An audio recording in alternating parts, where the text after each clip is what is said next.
তো দেখো আমি আমার ভাইকে স্কুল থেকে নিয়ে চলে এসেছি। ওকে জিজ্ঞাসা করেছি পরীক্ষা কেমন হয়েছে, ও তার উত্তরে কী দিয়েছে সেটা তোমাদের শোনায়। তারা দেখো স্কুল থেকে এসে স্কুল ড্রেস তো এখনও খোলেনি, এর মধ্যে ডিজে নিয়ে বসে গেছে। পরীক্ষা কেমন হয়েছে? ভালো। কি পরীক্ষা ছিল আজকে? অঙ্ক। এটা অঙ্ক পরীক্ষা ছিল, বলছে ভালো হয়েছে। তা জামা প্যান্ট খুলবি না?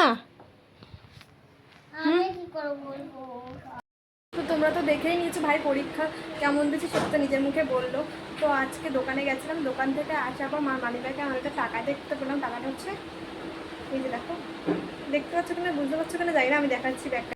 দেখো এটা হচ্ছে 20 টাকার কয়েল, দেখতে পাচ্ছ?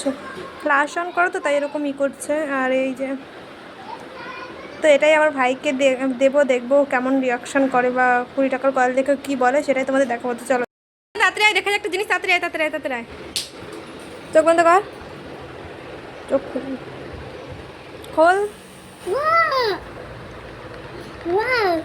সোনার সোনার কয়েল 30 টাকা। 20 টাকা সোনা কয়েল, এটা 30 টাকা না। এই যে, আর অবশ্যই তোমরা কমেন্ট করে বলবে কার কার কাছে এই 20 টাকার কয়েল রয়েছে আর কার কার কাছে নেই, কে প্রথম দেখলে সেটাও কিন্তু কমেন্ট করে বলবে কিন্তু।